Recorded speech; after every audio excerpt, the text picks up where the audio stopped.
Hiper C, identificación de peligros, evaluación de riesgos y aplicación de controles. En este curso vamos a tratar los objetivos que persigue el marco normativo en minería, que está dado por el Decreto Supremo 024 de Energía y Minas, que es el Reglamento de Seguridad y Salud Ocupacional. Veremos los tipos de hiper, línea base e hiper C continuo, los conceptos del hiper C, ¿no? de la identificación de peligros, la evaluación de riesgos, y desarrollaremos también acerca de la aplicación de controles.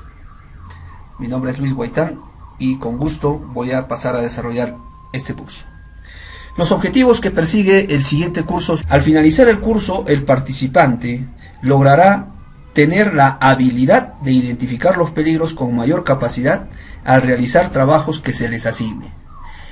Note usted que subrayamos la palabra habilidad, ya que lo que pretendemos es que usted tenga esa capacidad, ese saber hacer, ese saber reconocer los peligros en el punto de trabajo, en el campo, que usted tenga una visión panorámica, descriptiva, que entienda los peligros y que los pueda controlar sus riesgos asociados.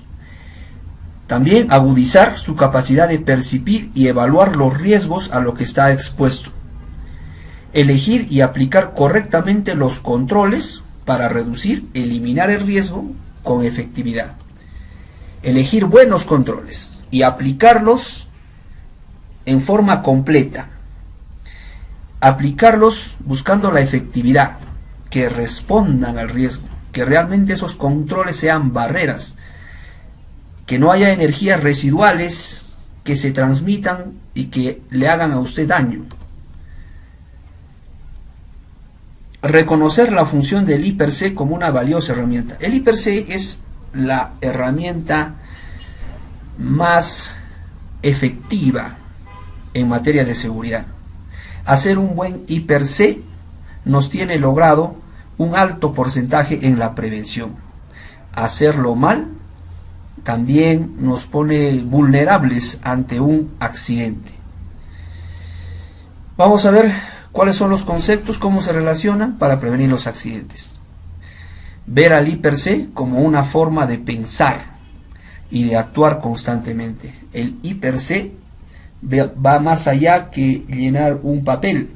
El hiper C es una conducta, es decir, voy paulatinamente en el trabajo identificando peligros, evaluando los riesgos y aplicando controles en todas las tareas, por más mínimas que éstas sean, o las tareas desde las tareas críticas a las tareas rutinarias o complementarias.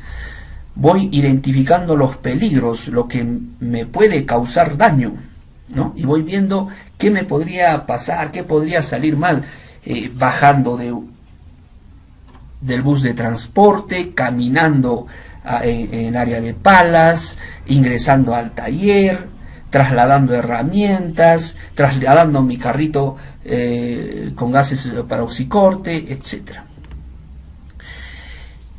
Esto está normado, el hiper C, de acuerdo al Decreto Supremo 024, Reglamento de Seguridad y Salud Ocupacional. Nos dice que el hiper C es un proceso sistemático utilizado para identificar los peligros, evaluar los riesgos y sus impactos, para implementar los controles adecuados con el propósito de reducir los riesgos. ¿Qué quiere decir un proceso sistemático? Sistemático quiere decir un proceso metódico, es decir, ordenado, que se dé paso a paso, articulado, que una cosa tiene que ver con la otra. Cada peligro tiene su riesgo y ese riesgo amerita colocar sus controles. Entonces el hiper C no puede ser algo desordenado, amontonado. Si tengo que utilizar una gata hidráulica, entonces esta gata hidráulica es un peligro. El riesgo sería posible atrapamiento de manos, caída de la carga que estoy sujetando, y los controles deben corresponder a ese peligro y a ese riesgo, que sería inspección de la gata hidráulica, colocar sobre bases firmes, personal capacitado para su manejo. Entonces estamos viendo que todo guarda una relación. Es por eso que el peligro, el riesgo y los controles tienen que conjugarse y en la mente del trabajador para poder hacer la tarea. En la planificación del trabajo tengo que ver qué peligros van a haber, qué me podría pasar y cuáles son las medidas preventivas que yo voy a tomar, ¿no? Y esto tiene que hacerse con participación de todos y en todos los procesos, hasta en los más mínimos. El supervisor, dice el Decreto Supremo 024, está obligado a tomar toda precaución para proteger a los trabajadores, verificando y analizando que se haya dado cumplimiento a la I/C, realizada por los trabajadores en su área de trabajo, a fin de eliminar o minimizar los riesgos. El supervisor es el verificador, es el que asesora, aporta, es el que revisa si está bien hecho el I/C. Pone su recomendación o su observación, se asegura de que todos los peligros y riesgos hayan sido identificados. El supervisor está premunido de ese conocimiento y esa experiencia para poder ver más allá de lo que podría ver un trabajador o un grupo de trabajadores. Por eso el supervisor, ¿no? Dividimos acá la palabra supervisor en dos palabras. Supervisor es el que mira más, es el que verifica, él es el que constata que se ha hecho bien este proceso de identificación de peligros, evaluación de riesgos y aplicación de controles. Y ello lo suscribe, por supuesto, con su firma o realiza un aporte.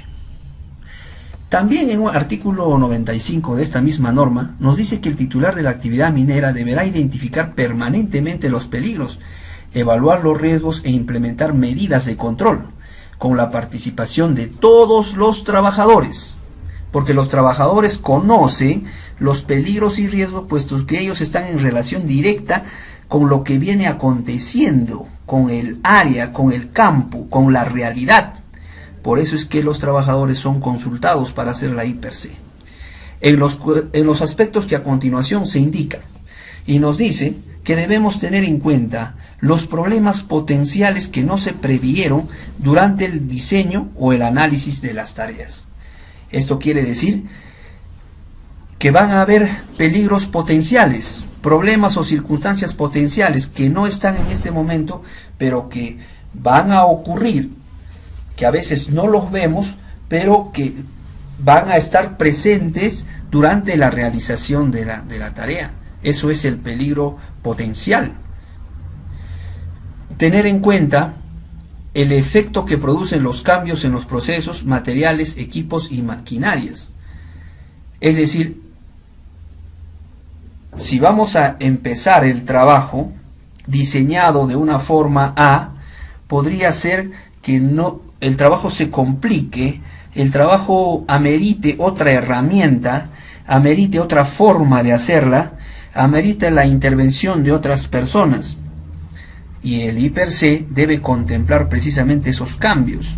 Si vamos a utilizar determinada sustancia o vamos a utilizar otro producto químico, otro tipo de soldadura para realizar, digamos, el trabajo.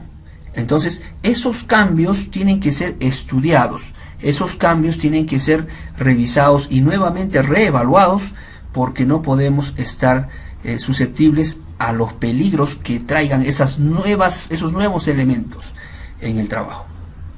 También debemos tener en cuenta las acciones inapropiadas de los trabajadores. En la I/C también vamos a coger como peligro de acto, las malas prácticas, los malos hábitos que tienen determinados colaboradores, ¿no es cierto? Como por ejemplo, no ponerse el guantes de cuero al hacer digamos, un apuntalado, ¿no? O sacarse la careta para hacer solamente como se dice, una chiquita, ¿no es cierto? O no revisar con agua jabonosa, ¿no? Entonces vamos viendo qué hace y qué no hace el acto peligroso, deliberado de un colaborador, y eso también nos obliga la ley que vamos a contemplarlo. Las deficiencias de las maquinarias, equipos, materiales e insumos. De igual forma, tal y como estamos viendo acá en el gráfico, vamos a tener en cuenta los desgastes, vamos a tener en cuenta las deficiencias que pueden tener los equipos, la grúa, las eslingas, los grilletes, las mangueras que puedan sufrir desgaste por rozamiento, digamos los cilindros hidráulicos que pueden abrirse y derramar aceite hidráulico, perder potencia versus la carga, etcétera. Todo eso tiene que ser contemplado en ley per se. Como vemos en este gráfico, tenemos exposición de nuestros compañeros, y estar en esa ubicación encima del balde amerita una serie de controles, amerita una planificación no solamente del trabajo, sino también de qué es lo que nos podría pasar y tomar los controles. No olvidemos, señores de USAID, que somos una empresa que interactúa con la mayor cantidad de riesgos críticos. Hay mucha exposición. Nuestro trabajo como soldadores es muy importante, pero se están haciendo izajes, trabajo en caliente, espacios confinados, trabajo en altura, y eso amerita que usted haga bien la I per se. Una buena identificación de peligros, evaluación de riesgos y aplicación de controles. Los tipos de I per se. Tenemos dos tipos, ¿no? El I per se línea base y el I per se continuo. El I per se línea base es el I per se grande. Es el I per se general. Es el I per se de la empresa. De todas las tareas, las actividades, incluyendo el proceso y el perfil de puesto. Por eso dice que el I per se línea base es un proceso metodológico multidisciplinario que evalúa los riesgos en su primera etapa, riesgo puro, teniendo como criterios los puestos de trabajo, las áreas de trabajo, las actividades y las tareas que se van a realizar en una determinada empresa, servicio u organización. Es decir, es la evaluación total y general de todos los riesgos. Es el planillón. En este I per se línea base están contemplados todos los peligros, por ejemplo, de las áreas de tolvas, baldes, palas, auxiliares, camiones, etcétera. Están separadas por actividades, están separadas por puestos de trabajo. Por ejemplo, el tema administrativo también está incluido acá. Los ayudantes de palas también están incluidos acá. ¿Cuáles son sus peligros y sus riesgos? Usted dirá que el personal administrativo que para en la oficina no tiene peligros y riesgos. Tiene peligro ergonómico, ¿no? Puede tener como consecuencia un desorden musculoesquelético, ¿no? Entonces pueden haber riesgos psicosociales, etcétera. Entonces no solamente vamos a contemplar los puestos del soldador, ¿no?, sino de toda la organización, del supervisor, del administrador, etcétera, ¿no?, del supervisor técnico. Y esto se hace en forma multidisciplinaria. ¿Qué cosa quiere decir? Que se reúne diferentes participantes, trabajadores, comité de seguridad, supervisión, para estudiar cuáles son esos peligros y esos riesgos. Multidisciplinario quiere decir diferentes disciplinas, ¿no? Puede estar la doctora de salud ocupacional aportando si el ruido es un peligro, cuáles serían los controles de acuerdo a los monitoreos que se han realizado, ¿no? Entonces, por ejemplo, vamos a mostrar aquí un I per se, ¿no es cierto?, del servicio de soldadura y barrenado para la compañía minera Antamina, un I per se del 2017. Por ejemplo, acá nos indica el proceso, las actividades, las tareas. Una de las tareas, por ejemplo, es el izaje y traslado de soportes de tolva. ¿A quién aplica esto? Al soldador y al supervisor de línea. ¿Qué peligros hay? Soportes en movimiento. ¿Qué puede haber como riesgo? Aplastamiento por carga suspendida. ¿Qué consecuencia puede haber? Muerte por aplastamiento al caer los soportes. ¿Y por qué causa se puede dar esto? Por deficiente coordinación entre el operador de la grúa y el rigger o una rotura de un aparejo de izaje, ¿no? ¿Esto a quién puede dañar? ¿No? Puede dañar a propios, ¿no? ¿Es una situación normal que se estén rompiendo las eslingas? Es una situación anormal.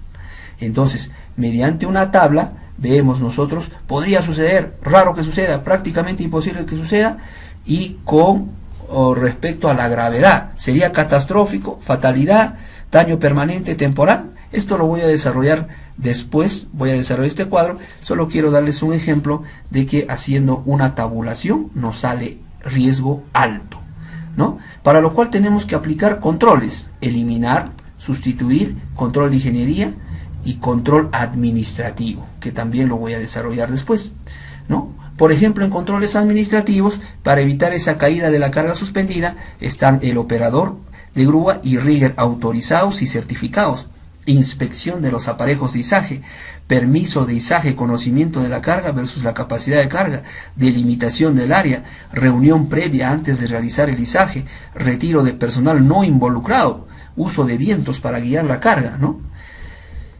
Y mitigantes, si algo pasa, utilizamos el plan de emergencia de USAID para disminuir los efectos colaterales o secundarios ante una emergencia, para que no puedan salir dañadas más personas, etcétera. Tenemos un disminuyente o un mitigante.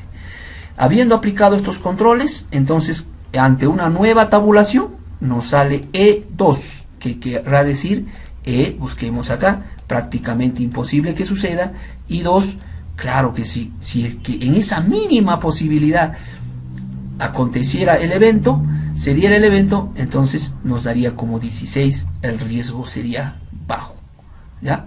Entonces, esa es la gestión del IPRC línea base que se hace por empresa. Entonces, aquí está Tolbas. Tolbas tiene todo un planillón, todo un mapeo de peligros, riesgos y sus controles, ¿no? Están un montón de actividades aquí en Tolbas, ¿no? De igual forma lo tenemos para palas y lo tenemos para las demás áreas. Pues bien, este IPRC tiene que ser elaborado y firmado por trabajadores, por la supervisión de línea. Volvemos entonces, hemos desarrollado el IPRC línea base y ahora vamos a ver lo que es el IPRC continuo. El IPRC continuo lo conocen muy bien ustedes. Es el proceso de la identificación de los peligros, la evaluación correspondiente de sus riesgos y la elección de los mejores controles en cada paso de la tarea. Es decir, el IPRC continuo se hace antes de iniciar una tarea, en la cual nosotros vamos a verificar cuáles son los riesgos del área. Vamos a ver cuáles son, en la parte número 2, los riesgos críticos. Vamos a hacer el checklist, la verificación de con qué riesgo crítico vamos a interactuar. Vamos a ver en la parte de abajo también el tema de el control para las posibles lesiones con las manos. Y en el reverso de la hoja tenemos acá la hoja de trabajo o la hoja de desarrollo, en la que nosotros vamos a anotar los pasos de la tarea, la descripción de los peligros, qué riesgos van a tener y vamos a valorar, es decir, vamos a hacer la matemática de la valoración o la estimación de los riesgos. ¿Ya? De igual forma que en el IPRC línea base aplicaremos controles y luego tendremos el riesgo residual, esperando que ese riesgo residual sea bajo, es decir, que sea de color verde. En la parte inferior van a colocar la fecha y la firma de todos los participantes, resaltando la del líder para poder reconocerlo. Y en la parte inferior están los supervisores, el campo para los supervisores, para su firma, y hay un campo aquí de recomendación que tiene que hacer el supervisor. Tengamos en cuenta que todo trabajo debe terminar con la supervisión, la vigilancia o la observancia de un hiper-C continuo. Si un trabajo se ha realizado y luego de haber terminado no está la firma del supervisor, se considera una falta en la unidad minera Antamina. Es decir, no es necesario que al inicio el supervisor firme el hiper-C continuo, pero sí es obligatorio que en el transcurso haya pasado por el punto de trabajo para poder firmar y recomendar en materia del hiper-C continuo. Este hiper-C debe tener las siguientes características: debe ser completo, es decir, se deben registrar todos los pasos, inclusive de las tareas rutinarias o las tareas más simples, ¿no? Como el trasladar herramientas. Registrar todos los peligros con sus características. Si usted va a poner acá, por ejemplo, la escalera, tiene que poner qué tipo de escalera. Si va a poner un componente, el peso del componente, ¿no es cierto? Si va a poner una herramienta de poder, tiene que describir cuál es esa herramienta, ¿ya? Tiene que ser ordenado. Quiere decir que no podemos tener por acá amontonados los riesgos, que aquí hay un control que no corresponde a este riesgo, etcétera. Entonces, como lo dije anteriormente, cada peligro tendrá sus riesgos y aquí sus controles. Si estoy hablando de manos, tiene que haber controles para las manos, ¿ya? Que guarde una correspondencia, una coherencia, el peligro, el riesgo y su control. Tiene que ser específico, ¿ya? Acá en los controles, no se olvide usted que hemos dicho que hay que ser específico. No se vale, por ejemplo, trabajar con cuidado, observar bien el piso, que pongamos trabajar con seguridad. Tiene que ser específico en el sentido de tener claridad de la cantidad de distancia de personas que van a sujetar la escalera, qué es lo que se va a verificar de determinada herramienta, no colocar mis manos en el punto de atricción definido, es decir, no colocar mis manos entre las planchas, por ejemplo, ¿no? Tiene que ser específico ahí. Los puntos de atricción o atrapamiento de manos. Ante el riesgo de atricciones al abrir y cerrar la tapa. Identificar el punto de atricción es una generalización, es un deseo. Deberíamos ya identificar cuáles son esos puntos de atricción y el control sería no colocar mis manos entre la tapa y la base de la caja, por ejemplo, ¿no? Entonces debemos buscar controles más específicos.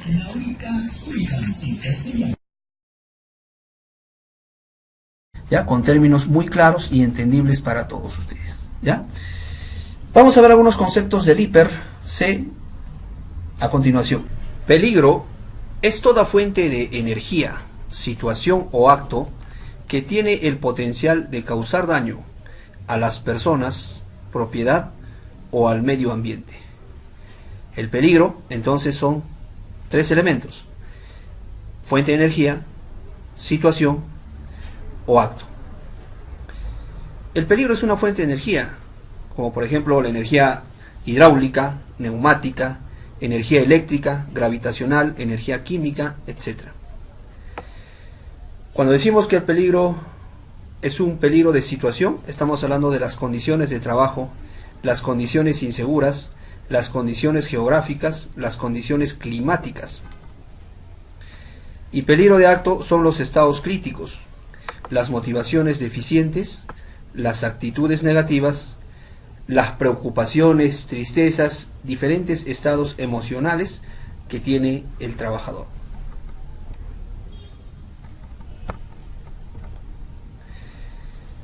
¿Qué es identificar el peligro? Identificar el peligro es ver las características de ese peligro, no asumir, no ingresar sin conocer qué es lo que podría tener dentro un determinado espacio restringido, no dejarme llevar por la forma. Identificar es ver el funcionamiento, ver de qué está compuesto cierto elemento que voy a soldar, quizás sea un cilindro que haya contenido combustible. ver cómo funciona. Debemos tener una alta fijación para enterarnos de qué está compuesto ese sistema o qué sustancia peligrosa ha almacenado determinado contenedor que vamos a cortar, por ejemplo. Si nosotros hacemos la chispa ante vapores inflamables que pueden haber quedado en un contenedor, lógicamente se va a generar una explosión. Entonces, decimos, cuando no conocemos lo que nos puede dañar, entonces nos podemos accidentar. Tenemos que ver bien, fijarnos bien, identificar bien el peligro. Pero ¿por qué no se identifican bien los peligros? No se identifican bien a veces por la prisa. Asumimos un trabajo y estamos yendo rápido de aquí para allá, ¿no? Tratando de sacar la chamba o botar la chamba. Por complacencia, porque no tomamos en cuenta el peligro ni el riesgo. Creemos que nada va a pasar. Por desconocimiento. Muchas veces no sabemos si estamos cerca a un sistema posiblemente inflamable, a un sistema de activación del sistema de emergencia, por exceso de confianza, por la famosa complacencia, o a veces por la flojera. Tenemos que ir a revisar bien qué contiene, en qué situación está, tenemos que traer una escalera. Muchas veces el personal no hace eso, ¿no? Entonces se mete por meterse nomás a trabajar. Para identificar los peligros utilizamos el famoso toma 12. El toma 12 nos dice que debemos tener en cuenta 4 elementos: deténgase, observe, controle y ejecute. Vamos a desarrollar primero el deténgase. Deténgase quiere decir que usted tiene que hacer un stop, un pare, antes de ingresar a trabajar. Pero deténgase ¿para qué? Deténgase para poder darse cuenta a dónde está ingresando, con qué va a interactuar. ¿Se requiere de un permiso de trabajo de alto riesgo? ¿Se requiere coordinar con algún supervisor de área? ¿Tengo las herramientas necesarias? ¿Tengo el acompañamiento de personal, vigía, etcétera, para realizar este trabajo? ¿Estoy en buenas condiciones? Luego de eso, observe. Observe bien para identificar los peligros. Trate de encontrar la mayor cantidad de peligros y los riesgos asociados a estos peligros. Luego, aplique el mejor control, la C de control. Controle, tome medidas preventivas y que éstas sean efectivas, que respondan al riesgo, que realmente sean defensas, que realmente sean barreras. Y por último, ejecute manteniéndose atento a los cambios. ¿Qué son los peligros reales y los peligros potenciales?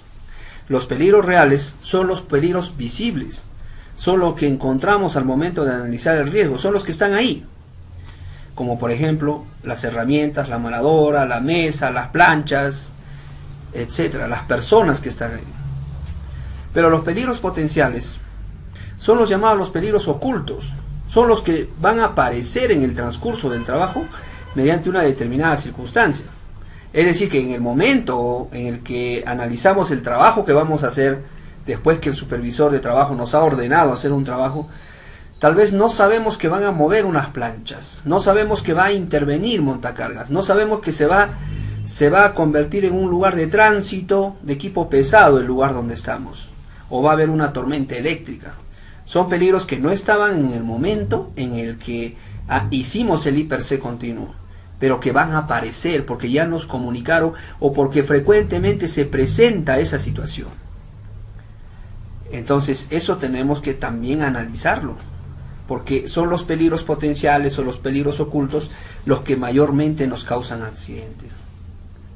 Por ejemplo, si estábamos en el taller, sabemos que por ahí va a pasar el gancho de la grúa, va a ir viajando de un lado a otro, llevando una carga suspendida. En ese momento no está, pero después podría darse esa situación y lo tenemos que contemplar. El peligro de fuente de energía, todo lo que nos causa daño es energía. Energía hidráulica, que está en las herramientas de poder, en el cilindro de levante de los camiones, de la pala, en los sistemas de levante de la pala, la energía neumática que están en las llantas, en los martillos neumáticos, en las herramientas de poder, ¿no es cierto?, que están propulsados por la compresión de aire. La energía eléctrica, mucho de esto hay para el abastecimiento de energía para las amoladoras, por ejemplo, o cuando hacen ustedes el famoso toma a tierra, colocan la tenaza, está comprometida la energía eléctrica.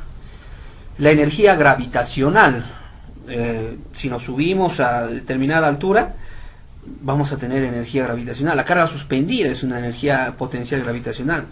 La energía química en los sprays, la energía química en los balones de acetileno, de oxígeno, que pueden explotar.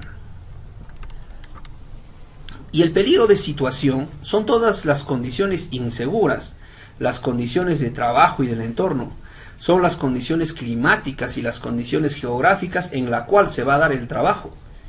En la fotografía podemos observar un compañero que está sobre una escalera de plataforma, los espacios reducidos, los pisos mojados, el terreno irregular en el área de palas, la sala de máquinas con bastante aceite o grasa en el piso, son peligros de situación. Y esos también los debemos identificar. Los andamios mal armados, por ejemplo, ¿no? Los bordes filosos, escaleras en mal estado, partes calientes, añegos, superficies lodosas, las tomas eléctricas, neumáticas o de grasa, etc. ¿Cuál es el peligro más peligroso? El peligro más peligroso son las personas. Porque al final nosotros somos los que tomamos la decisión. Por eso se habla de peligro de acto. Y el peligro de acto son los estados críticos de la persona. La prisa, la fatiga, la complacencia y la frustración. Son 4 de muchos estados, son 4 principales, los cuales, cuando no son controlados, previamente identificados, estos pueden desencadenar en errores críticos, como ustedes conocen. Perder los ojos y la mente en la tarea, ubicarse en la línea de fuego o la pérdida de equilibrio, tracción y agarre, son consecuencias de la prisa, fatiga, la complacencia o la frustración. La gente que está apurada no puede ver, no puede advertir los peligros. La que está con fatiga, somnolencia, puede perder el agarre, puede soltar una herramienta desde la parte superior. Y la frustración es cuando insistimos, no nos sale el trabajo, estamos cansados, hemos tenido un plan para hacer el trabajo y nos gana la noche, nos cierra el día y no podemos entregar un trabajo. Entonces entramos en frustración y creemos que nosotros tenemos que resolver eso, ¿no? Cuando muy bien podríamos relevarlo a la otra guardia. Debemos tener tolerancia con nosotros mismos, con la dificultad que se puede presentar en el trabajo. También son estados de ánimo provocados por las tristezas, preocupaciones, las motivaciones deficientes y las actitudes negativas. Motivaciones deficientes como, por ejemplo, hay personas que no les gusta estar en la mina, se quejan de la lluvia, etcétera. Entonces constituye un peligro, ¿no? Y las actitudes negativas, recuerden ustedes, son las formas como afrontamos nosotros el trabajo que se nos asigna, cómo vemos la seguridad, qué es lo que significa para nosotros hacer un trabajo seguro. Y si nosotros vamos a pensar en que no, tengo que traer una escalera, tengo que llenar este IPC continuo, tengo que firmar aquí, entonces mi actitud no es favorable para hacer la seguridad. Sabemos que hacer el trabajo seguro tiene que ver con una actitud positiva, con un abordar el trabajo con profesionalismo, es decir, voy a hacer el trabajo con calidad, pero también con seguridad, y eso constituirá el 100% del éxito del trabajo. Evaluación del riesgo. El riesgo es la probabilidad de que el peligro me cause daño, siempre y cuando nos exponemos.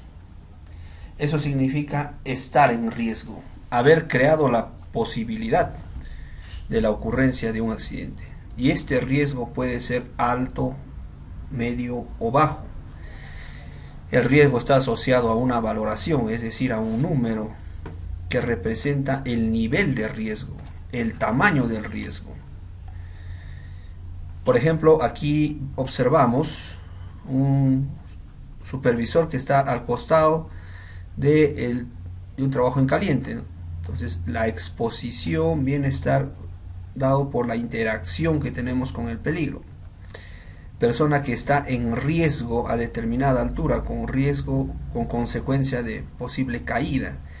Es decir, la posibilidad de que haya un accidente se abre cuando interactuamos con un peligro. Y que hablamos a veces de qué tan riesgosa es una tarea, una acción. Puede ser riesgosa cuando se incrementa la probabilidad, la posibilidad de que esto suceda, y se incrementa la severidad. Riesgo es probabilidad por severidad. Quiere decir la posibilidad por la cantidad de daño que se va a sufrir, ¿no? Es decir, cuánto daño, qué tan grave puede ser la lesión. La evaluación del riesgo tiene que ver con algunas preguntas que nos hacemos. ¿Qué nos podría causar daño? ¿Qué podría salir mal? ¿Quién o qué puede ser dañado? ¿Cómo me podría accidentar? El riesgo es preguntarse. El riesgo está en la mente. Tenemos que presentarnos qué consecuencia podría sufrir u ocurrir si hago un trabajo de esta forma. ¿Cómo podría darse la caída de la tubería, el rompimiento de una baranda, el romperse la sujeción de una canastilla? Y la causa, ¿por qué podría ocurrir? ¿No? ¿Qué es lo que podría activar este accidente? ¿Por qué podría ocurrir? ¿Por un descuido? ¿Por no vigilar el peligro? ¿Por no anotar todos los peligros? ¿Por estar trabajando en prisa? Entonces, esta serie de preguntas viene a ser el riesgo. Preguntarse en qué podría causar daños, qué podría salir mal, quién o qué puede ser dañado, viene a ser evaluar el riesgo. Por eso dice que el riesgo nos evaluamos mediante preguntas. Entonces, el riesgo es la probabilidad por la severidad. La probabilidad se refiere a la posibilidad de la ocurrencia del daño. ¿Qué tan posible es que yo me caiga? ¿Qué tan posible es que sufra una quemadura? ¿Qué tan posible es que esta plancha salga con energía y me corte la cara, me atrape un dedo? ¿Es posible? La probabilidad está dada por la frecuencia y la exposición. La frecuencia es la cantidad de veces que te expones, que interactúas con el peligro. Y la exposición está dada por el tiempo con la interacción con ese peligro. O sea, qué tanto tiempo estás en contacto, por ejemplo, con los gases del arcaír, con el sonido, el ruido del arcaír, perdón. Ejemplos. La exposición es el tiempo que estás en contacto con ese peligro. Ejemplo, el tiempo permitido con el proceso arcaír es de 3 horas por el control de ruido, ¿no? 3 horas estás expuesto. Y la frecuencia es cuántas veces te estás exponiendo a ese peligro, ¿no? Todos los días te expones, por ejemplo, a la soldadura arcaír. Y la severidad de la que hablábamos, acá hablábamos de riesgo es probabilidad por severidad, ahora desarrollaremos la severidad. La severidad está dado por la magnitud o el tamaño del daño, o la gravedad del daño. Por eso escucharon ustedes que hablábamos de riesgo crítico. Riesgo crítico es aquel que de materializarse me puede causar la muerte o una lesión irreversible. Por eso el daño es severo, es grave, es muy grave. Entonces, hay riesgos que pueden tener una consecuencia menor, un daño menor, como hay riesgos que pueden tener un daño mayor, la muerte, 2 muertes, una fatalidad o una catástrofe, ¿no? Ejemplo, la lesión puede ir desde un pellizco a un corte o a una amputación, quemadura de dedo, corta de dedos, sacarse la mano, una explosión, perder la vida. O la quemadura puede ser de primer grado, segundo grado, tercer grado, puede ser una explosión, etcétera, puedes perder la vida, ¿no? Y eso se tiene que decir porque ahí radica la seriedad de los controles que yo voy a aplicar. Qué tan firme soy, si tengo carácter para decir, ¿sabe qué? No voy a hacer este trabajo porque es todavía inseguro. Requiero aplicar más controles. Entonces, eso es nuestra responsabilidad.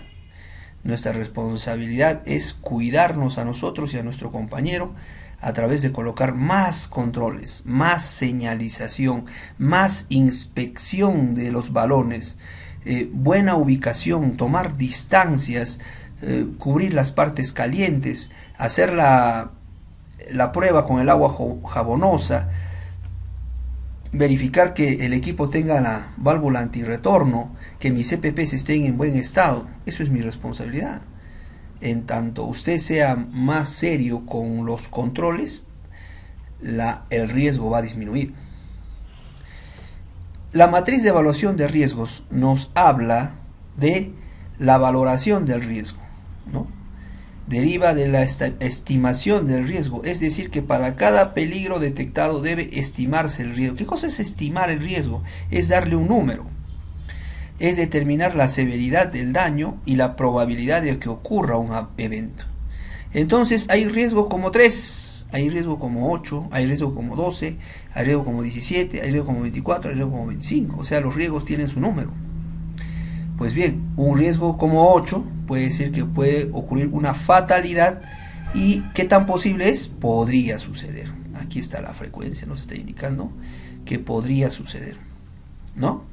Por ejemplo, un riesgo como 11, ya puede llevarnos a una catástrofe, quiere decir más de 2 muertes, ¿no es cierto? Y esto sería prácticamente imposible que suceda, ¿no? Un riesgo como 1 es común que suceda y puede haber una severidad o una gravedad catastrófica, ¿no? O podemos tener un riesgo como 22, que quiere decir podría suceder, pero el daño podría ser menor, ¿no?